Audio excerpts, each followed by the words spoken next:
अपन channel SCS Mithila के करू subscribe और बेल बटन जरूर दबा दिया ताकि हर खबर सबसे पहले पहुंचे अहां तक।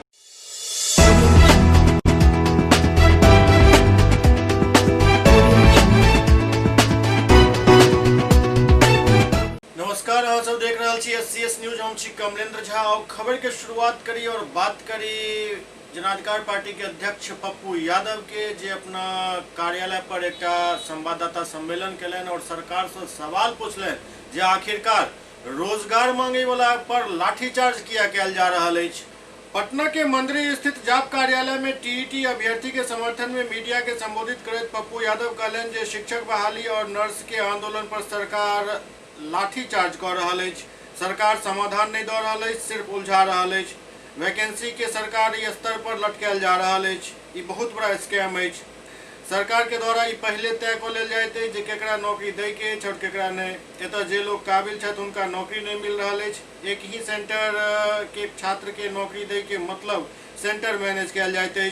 बहाली के प्रक्रिया के खुला तौर पर करे के मांग करे वाला पर लाठीचार्ज किया जाते है। क्या सरकार रोजगार मांगे वाला पर लाठीचार्ज किया कर रहा है? केवल टीईटी के अभ्यर्थी के साथ ही नहीं अपितु नर्स पर, किसान पर, सब पर लाठीचार्ज किया जा रहा है। जखन भी लोग अपन हक के बात करे तो बदला में उनका लाठी मिलत है। हम सरकार से मांग करे जतेक भी सरकारी फॉर्म है ओकर फीस कम से कम कीमत पर जारी किया जाए, अर्थात एक फॉर्म के कीमत 50 रुपया हेबाक चाहिए। एतौ तक कि सरकार जे परीक्षा के नहीं लो पाबे परीक्षा के फीस छात्र के वापस किया जाए। हमेशा ये तय हो जाता है कि किसको नौकरी देनी है, किसका नौकरी होगा और किसकी नौकरी नहीं होगी। जो देखा गया है कि प्रतिभावान लड़के हैं, जो भी ऐसे बच्चे हैं जो अपने मेरिट के आधार पर नौकरी में आते हैं, जो एग्जामिनेशन में बैठते हैं जिसको कोई मतलब नहीं है। अब आगे जो एक एग्ज़ाम हुआ अभी मैटर आया है कि जो एक ही सेंटर के लगभग लोगों को नौकरी मिल गई, सीरियल वाइज रोल नंबर। तो इसका क्या मतलब है कि आप एक ही जगह आपने बेईमानी करवाई, एक जगह आपने मैनेज किया, उसके बाद वहीं से सारी प्रक्रिया होगी। आप दो तरह से एक किया, तो आप सेंट्रल मैनेज करते हैं या फिर आप तरीके को चेंज करते हैं। और उसके बाद जब बच्चे आपको खुले तौर पर बहाली की प्रक्रिया को लाने की बात करता है तो आप फिर उस पर लाठी चलाते हैं। पटना के पश्चिमी जयप्रकाश नगर में अपराधी सब द्वारा एक नाबालिग लड़की के गला रेत कर हत्या कर दिल गई। पटना में अपराधी सब के तांडव थमे के नाम नहीं लऽ रहा है। सरेआम अपराधी सब आपराधिक घटना के अंजाम दऽ फरार हो जाते, चाहे वो हत्या हुए, लूट हुए, बलात्कार हुए या फिर कोनो तरह के और अपराध। हालात तो ये जो आप गली मोहल्ला में भी अपराधी बेखौफ भ गए। एतऽ तक कि लोग घर में भी सुरक्षित नहीं छथि। एक घटना पटना स्थित पश्चिम जयप्रकाश नगर में भेल, जहां किराया के मकान में रहे वाली लड़की जिनक उम्र लगभग 14-15 वर्ष बतायल जा रहा है, उनक गला रेत कर हत्या कर दिल गेल। आसपास के लोग और प्रत्यक्षदर्शी के कहब है दिन के करीब 12 बजे के आसपास जयप्रकाश नगर में किराया के मकान में रहे वाला मजदूर के घर में दूटा लोग घुसल और लड़की के सर पर कपड़ा बांध कर गर्दन पर धारदार चाकू से जोरदार प्रहार कल जाए से घटनास्थल पर लड़की के मौत हो गई। प्रत्यक्षदर्शी कहलन जे दूटा लड़का काफी तेजी से घटना के अंजाम द गिरत पड़त भाग गए। वो सब बतौलन जे वो लड़का सब गर्दनी बाग स्थित कच्ची तालाब की तरफ से आयल छला और मौका पर मौजूद जक्कनपुर थाना प्रभारी मुकेश कुमार वर्मा एवं सदर एसपी सुजीत कुमार सिंह बात की पुष्टि करते बतौलन जे पश्चिम जयप्रकाश नगर इलाका में एक 14 वर्षीय नाबालिग बच्ची के चाकू से गला काट कर बेरहमी से हत्या कर दिल गई। बच्ची नालंदा के रहे वाली छली जे अपन माता पिता के साथ जयप्रकाश नगर में किराए के मकान में रहे चली। पिता एक मजदूर छथि और वो समय नाबालिग बच्ची अपन भतीजी के साथ घर पर खेल रहा छली। फिलहाल पुलिस पूरा मामला के जांच कर रहा है। क्या घटना हुई है, क्या जानकारी आपको मिली? कुछ देर पहले सूचना मिली थी तो लड़की का डेड बॉडी मिला है और उसके संदर्भ में पुलिस जो है छानबीन कर रही है। पूरी घटना की डिटेल्स आपको एक बार सत्यापन हो जाता है, प्लस कोई हमको लीड मिलती है तो उसके बाद आपसे जानकारी मिली होगी। पीछे ऑब्जेक्ट से मारा गया है, 7 ऑब्जेक्ट से। पूरा एग्जैक्ट जानकारी आपको एक बार वेरिफिकेशन के बाद क्या रहा नाम था बच्ची का सर, उम्र क्या रहा? उम्र लड़की नाबालिग है। महान साहित्यकार जॉर्ज ऑरवेल के पुण्यतिथि पर पूर्वी चंपारण के जिलाधिकारी शीर्षद कपिल अशोक हुनक प्रतिमा पर माल्यार्पण को श्रद्धा सुमन अर्पित कयलनि। पूर्वी चंपारण के जिलाधिकारी शीर्षद कपिल अशोक विश्व विख्यात साहित्यकार जॉर्ज ऑरवेल के पुण्यतिथि पर हुनका जन्मस्थली पर हुनक आदमकद प्रतिमा पर श्रद्धा सुमन अर्पित कयलनि।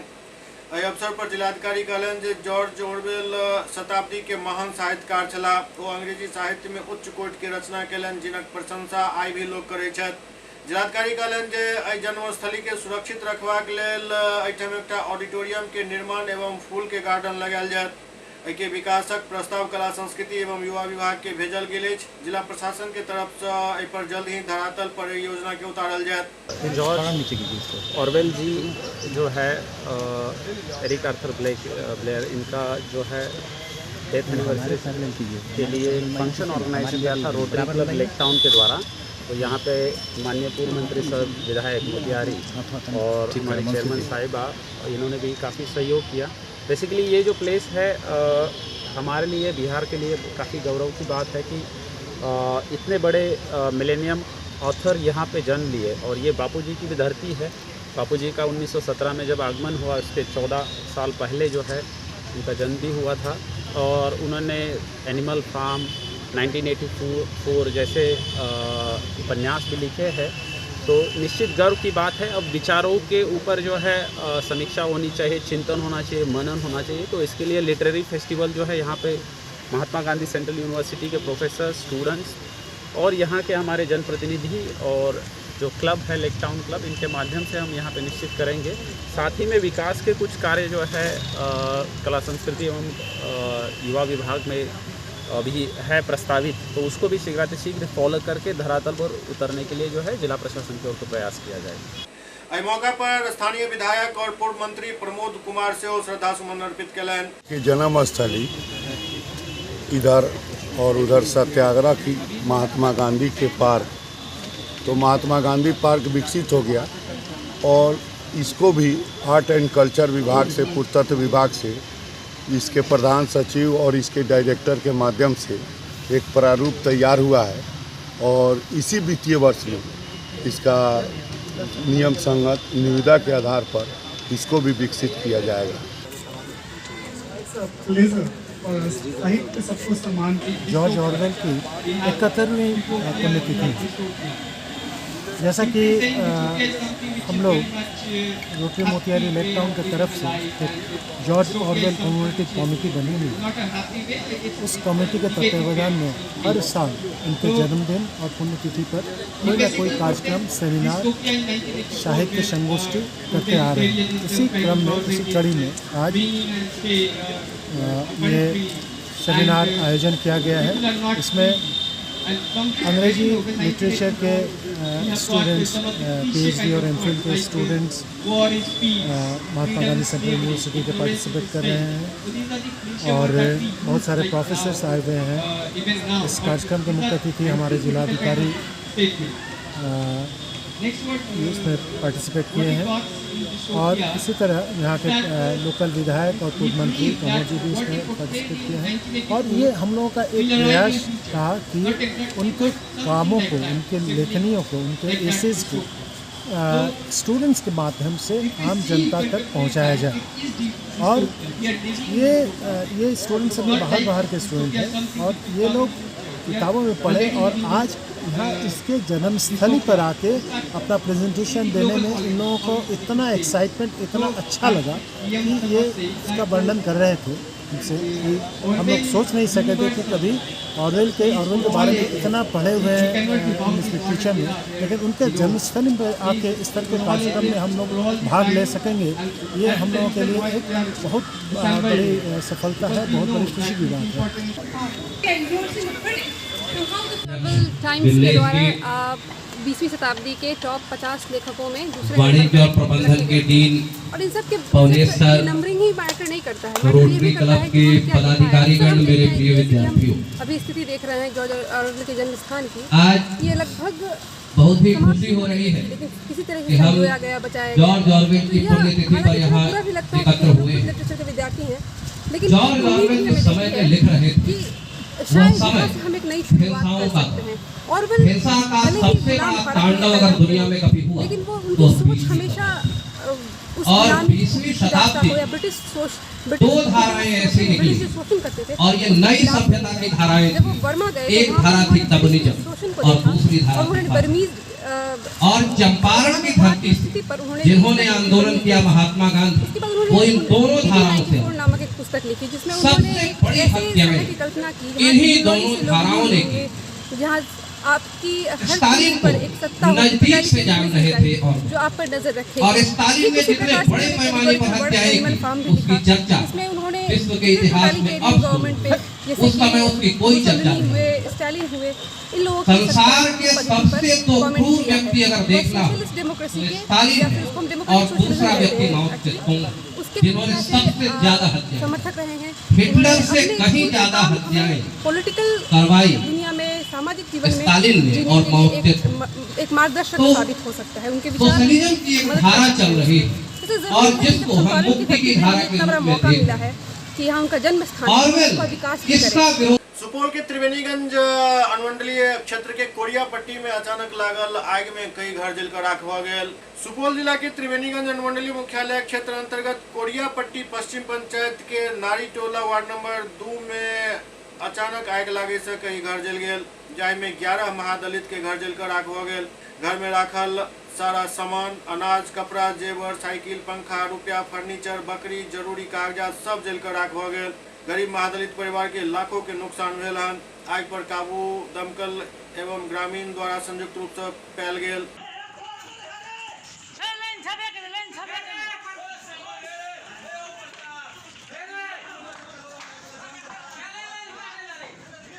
त्रिवेणीगंज सीओ दिनेश प्रसाद बतौलन जे महादलित तक कई घर जल गेल हन, जय में लाखों के नुकसान भेल हन। जे सरकारी मुआवजा अछि ओ सबके मिलत। तत्काल बेघर सबके सहायता स्वरूप चूड़ा, गुड़ और अन्य सामान देल जा रहा अछि।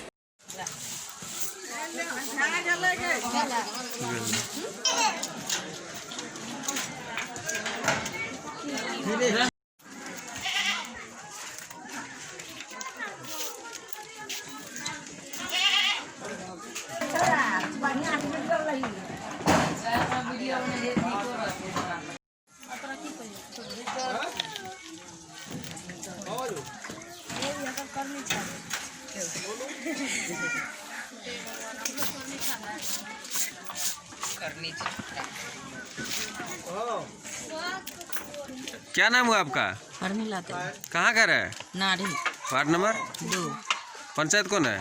कोरिया पट्टी ये पश्चिम। आप ही घर में आग लगा है? जी। कैसे आग लगा था? खाना बनाने कितना घर जला है? घर लगभग 7 गो 7 घर जला है। मतलब कैसे आग लगा था ये? खाना बनवे रहिए ऐसे आग लग गया? अच्छा सर, ये क्या कहाँ पे ये आग लगी है? कैसे आग लगा? ये चूल्हा से आग लगा है। चूल्हा से? हाँ। ओ, चूल्हा से आग लग गया? बना रही थी जी, और उसी से आग लग गया। तो कहाँ पर आग लगा ये? वार्ड नंबर 2 में पंचायत कोरिया पट्टी पश्चिम। अच्छा, कितने आदमी का घर जला है? 10 आदमी का घर जला है। के सब है? शिबू सरदार, जीबू सरदार, चंद्रदेव सरदार, उसके ब्रह्मदेव सरदार, विष्णुदेव सरदार, बिंदेश्वरी सरदार, बिरजू सरदार, गजेंद्र सरदार, सत्यनारायण सरदार, लखन सरदार, देवनारायण सरदार और राजेश सरदार। कितना का लगभग क्षति नुकसान हुआ होगा? यहाँ तो लगभग 5 लाख का क्षति हुआ है। 10 लाख का। आग पर कैसे काबू पाया गया? हाँ। तो 10 लाख से ऊपर हो जाएगा क्षति। आग पर कैसे काबू पाया गया? 2 गो थाना फ़ोन किए, वहाँ से बड़ा को फ़ोन किए तो वो दमकल भेजा छोटा वाला, उससे काबू नहीं हुआ। तब DSP साहब को फ़ोन किए त्रिवेणीगंज, तो वो कहा कि हम तुरंत भेज रहे हैं बड़ा गाड़ी। तो बड़ा गाड़ी आया, उसके बाद जो है तमाम गांव का समाज ये पंप सेट से, तो क्या कहते चापाकल से, कुआं के सहारे से आग को काबू किया गया। SCS न्यूज में अखन वक्त भ रहल अछि एकटा ब्रेक के बाद समाचारक सिलसिला जारी अछि। Global health care and diabetes research centre, जो बिहार में पहला अंतर्राष्ट्रीय तकनीक एवं आधुनिक सुविधाओं से लैस सुपर स्पेशलिटी डायबिटीज केंद्र है, जहां एक छत के नीचे डायबिटीज से संबंधित सारी सुविधाएं मौजूद हैं, जैसे कि diabetes heart care, diabetes eye care, diabetes neuro care, diabetes foot care, diabetes pharmacy और डायबिटीज प्रयोगशाला। पता जीसस एंड मैरी स्कूल के पास, Rahamganj, Darbhanga, Bihar. Doctor RLR public school CBSE curriculum, गुणवत्तापूर्ण शिक्षा को प्राथमिकता, सेल्फ कॉन्फिडेंस को बढ़ाना हमारा मकसद है। सामाजिक कार्यों के प्रति सजग, स्कूल में कड़ाई से CCE पैटर्न CBSE पाठ्यक्रम के द्वारा लागू है। यहाँ ई-लाइब्रेरी की सुविधा उपलब्ध है, कंप्यूटर लैब की सुविधा उपलब्ध है, उन्नत लेबोरेटरी की सुविधा उपलब्ध, स्मार्ट क्लास की पूरी व्यवस्था यहाँ उपलब्ध है। छात्र छात्राओं को स्कूल तक लाने और घर तक पहुँचाने के लिए ट्रांसपोर्ट की व्यवस्था उपलब्ध है। हमारे यहाँ अनुशासन का विशेष स्थान है। स्वस्थ वातावरण को जागृत रखने के लिए स्वच्छता पर विशेष ध्यान दिया जाता है। शिकायत और सुझाव को प्राथमिकता के आधार पर लिया जाता है। हमारा पता है डॉक्टर RLR पब्लिक स्कूल, सदर थाना road, Darbhanga, pin code 846009, mobile number 9430827387, 9835257788। Hotel grand SM residency, A home away from home. 35 well equipped room यहाँ उपलब्ध है, जिसमें मॉडर्न एमिनिटीज और फैसिलिटीज उपलब्ध है। यहाँ 24 घंटा गर्म और ठंडा पानी उपलब्ध। विद्युत आपूर्ति में कोई कोताही नहीं। फ्री वाईफाई, लॉन्ड्री और कई अन्य फैसिलिटीज इस होटल में उपलब्ध है। Hotel grand SM residency ISO certified है। हमारा पता है SM plaza, Mirzapur Chowk, station road, Darbhanga. हमारा कॉन्टैक्ट नंबर है 9572077779। दूसरा नंबर 8051118822, 8051118822।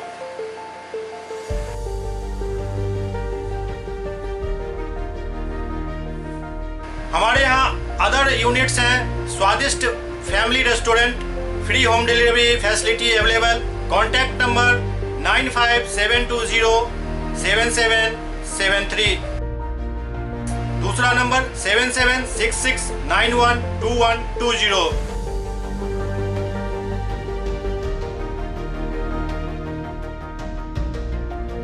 इसके अलावा यहाँ सौभाग्य मैरिज हॉल भी उपलब्ध है, जिसमें 500 लोगों के बैठने की क्षमता है। सौभाग्य बैंक्वेट हॉल भी उपलब्ध है, जिसमें भी 500 लोगों के बैठने की क्षमता है। इसके अलावा द रॉक कॉन्फ्रेंस हॉल भी यहाँ उपलब्ध है, जिसमें 50 लोगों के बैठने की व्यवस्था है। Contact number 8051118822।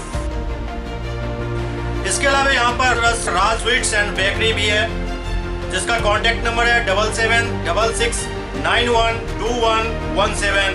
दूसरा नंबर 9572077774। हमारे कैंपस में A1 आर्ट गैलरी भी मौजूद है, जिसमें आप घर के सजावट के लिए कोई भी सामान अपनी इच्छा अनुसार खरीद सकते हैं। यहाँ पूजा के लिए मूर्ति और सजावट के लिए हर तरीके का सामान उपलब्ध है। हमारा पता है hotel grand SM residency, SM plaza, Mirzapur Chowk, station road, Darbhanga.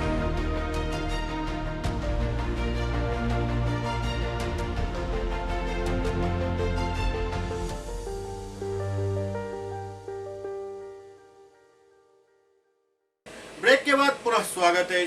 Darbhanga में स्टेट हाईवे पर वाणिज्य कर उपायुक्त द्वारा वाहन चेकिंग कैल गेल।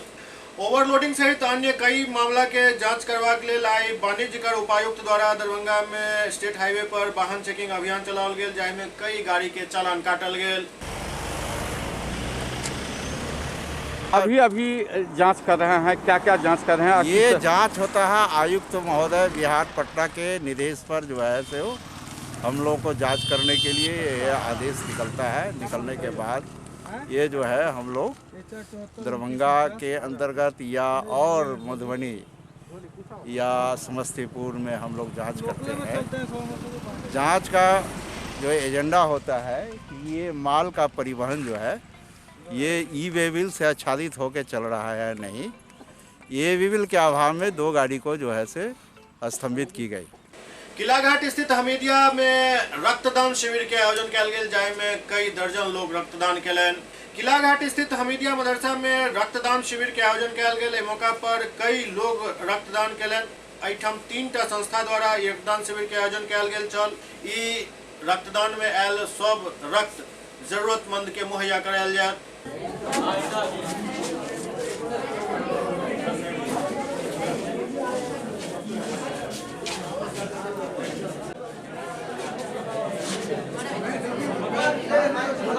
देखिए, ये 3 संस्थाओं के जरिए किया जा रहा है, जिसमें वीवो हेल्थ केयर पारा मेडिकल इंस्टीट्यूट, अल हिलाल हॉस्पिटल और आरए एजुकेशन कंसल्टेंसी दरभंगा, तीनों संस्थाओं के जानिब से ये ब्लड शिविर का आयोजन किया गया है, जिसमें ज़्यादा से ज़्यादा लोगों तक ये एक मैसेज पहुँचे कि लोग जो ब्लड देने से भागते हैं वो इन चीज़ों में जागरूकता हो।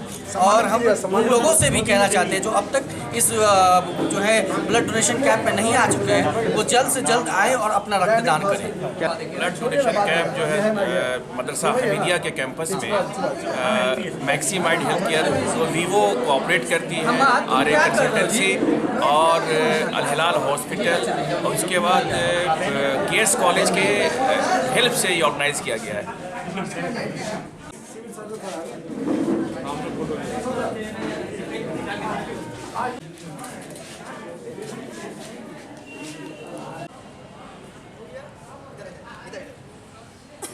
तो आप ब्लड डोनेट किए हैं, ये किसके लिए किए हैं? लोगों को क्या संदेश देंगे जो ब्लड डोनेट करना? मानवता के कारण ब्लड डोनेट किए हैं। हम यही संदेश देना चाहिए कि सबको करना चाहिए, सबको बीमारी से लड़ने की क्षमता मिलेगी और सबको जिसकी ज़रूरत होगी ब्लड को, उसको मतलब आवश्यकता अनुसार ब्लड मिल जाएगा।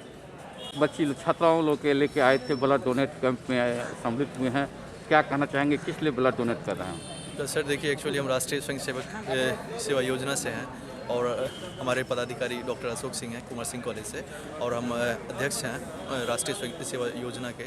और हमने फर्स्ट टाइम यहाँ पे फर्स्ट डोनर बन के हम डोनेट किया, और डोनेट तो हमने बहुत बार किया है, बट अच्छा लग रहा है। और जितने भी हमारे सहपाठी हैं, सब जितने भी हमारे सहपाठी हैं, हमने सभी से करवाया है ब्लड डोनेशन।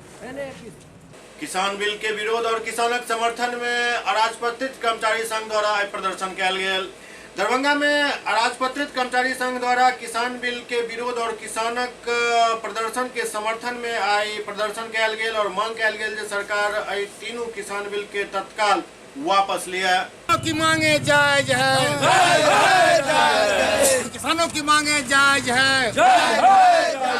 जिस देश के किसान आज 55 दिन से दिल्ली में आंदोलन पर हैं, उनका जो वाजिब मांग है वो भारत सरकार नहीं दे रही है, उल्टे उसके ऊपर काला कानून ला दिया गया है, 3 कानून बना दिया गया है, जिससे किसानों की खेती चौपट हो जाएगी, किसान बंधक लग जाएगा। इस सवालों को लेकर किसान के आंदोलन के समर्थन में all India state government employees federation ने फैसला लिया है, जो हम किसान आंदोलन का समर्थन करते हैं। सूबे भारतवर्ष के सभी राज्य के जिलाओं में आज बिहार राज्य और राजपत्रित कर्मचारी महासंघ की ओर से और ऑल इंडिया फेडरेशन ऑफ जो हमारा स्टेट गवर्नमेंट एम्प्लॉय का है उसकी ओर से उसके आंदोलन का समर्थन करते हैं। राजधानी पटना में 10 सर्कुलर रोड पर अवस्थित राबड़ी देवी के आवास पर तैनात सुरक्षाकर्मी और सचिवालय थाना प्रभारी के बीच नोकझोंक और तूतू में काफी देर तक भ गए। राजधानी पटना के सचिवालय थाना क्षेत्र के 10 सर्कुलर रोड स्थित राबड़ी देवी आवास के बाहर सचिवालय थाना प्रभारी और राबड़ी देवी के सुरक्षा में तैनात सुरक्षाकर्मी के बीच जमकर तूतू में और हाथापाई तक के नौबत आबि गेल। दरअसल सचिवालय थाना के पुलिस राबड़ी देवी आवास के बाहर लागल भीड़ के हटावा पहुंचल छल, लेकिन राबड़ी देवी आवास पर तैनात सुरक्षाकर्मी के कहब छल जे ई सब एहिठाम मीटिंग में भाग ले के लेल आयल छथि, उनका साथ गाली गलौज किया कयल जा रहा है। जाय के बाद सचिवालय थाना प्रभारी और राबड़ी देवी के आवास पर तैनात सुरक्षाकर्मी के बीच जमकर तूतू में भेल।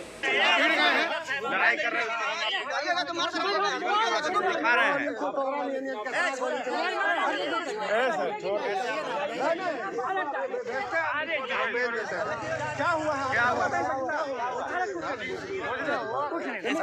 क्या हुआ? कुछ नहीं हुआ। यहाँ पे जो अनावश्यक लोग थे उनको हटाया गया, उस पर ये लोग रिएक्ट कर रहे हैं, यही बात है। क्यों मतलब क्या उनका कहना है कि वो विधायक दल की बैठक की तो उससे नहीं हुआ।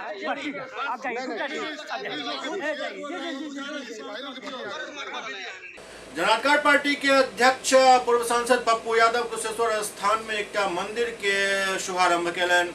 जनाधिकार पार्टी के अध्यक्ष पूर्व सांसद पप्पू यादव कुशेश्वर स्थान में एकटा मंदिर के शुभारंभ केलन। एहि मौका पर उपस्थित जनसमूह के संबोधित सेहो केलन।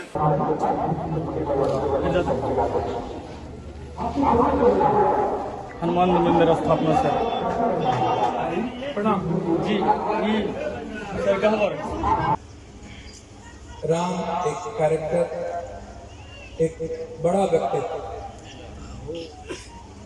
चरित्र, मानस मतलब पटल।